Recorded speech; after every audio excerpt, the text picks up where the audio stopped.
préféré à la plage, la campagne.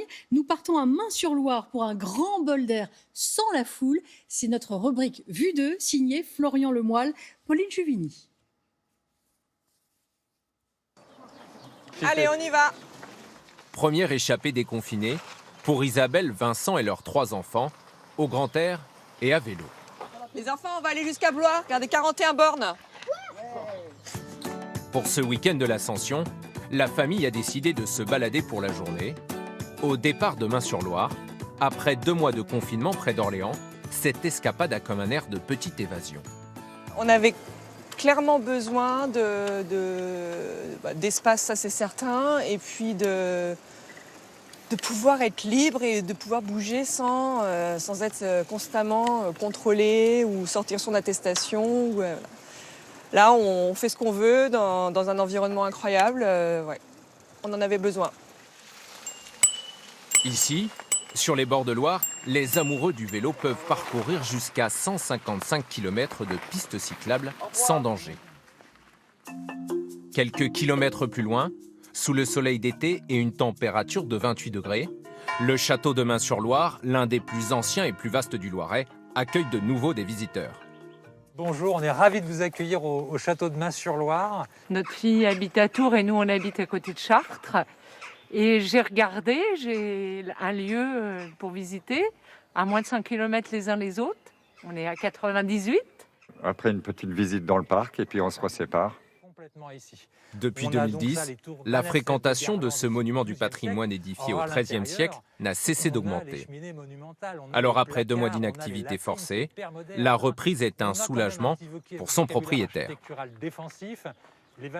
Ça fait plaisir. C'est 2 mois de solitude qui sont enfin arrêtés, donc c'est bien. Les nouvelles mesures sanitaires l'ont contraint à modifier le parcours de visite pour éviter que les visiteurs ne se croisent et un nouveau protocole a été adopté. Quand vous arrivez, vous avez le gel, on a protégé les collaborateurs avec les plexis. On va avoir toute une série de panneaux qui rappellent la distanciation physique à respecter, le port du masque qui n'est pas si aisé que ça, mais qui est nécessaire pour se protéger les uns des autres. Si les visiteurs sont revenus au château de Main-sur-Loire, pour certains professionnels, ce week-end de l'Ascension, c'est une occasion manquée. À quelques kilomètres, ce gérant du camping de Beaugency prépare la saison avec une interrogation, la fréquentation, et une crainte, ces clients étrangers viendront-ils cet été? A priori, on devrait pouvoir circuler, mais est-ce que nos clients allemands, hollandais, belges auront envie de circuler? Ça, c'est une autre question. Aujourd'hui, Thierry Lebossé accuse une perte de 20% de son chiffre d'affaires. Alors cet été, il espère bien sauvegarder son activité. Il faudra, pour réussir la saison, qu'une clientèle qui n'est pas là soit compensée par une autre, et tant mieux si c'est une clientèle française. Une clientèle française, comme ces 2 familles venues se retrouver pour un pique-nique. Le programme de cet été est bouleversé, leurs vacances en Espagne annulées, alors les bords de Loire sont une option envisagée. Nous, c'est vrai qu'on a tendance peut-être à pas trop vadrouiller dans la région, donc ce sera l'occasion en fait. Un peu contrainte et forcée, mais c'est aussi une bonne opportunité.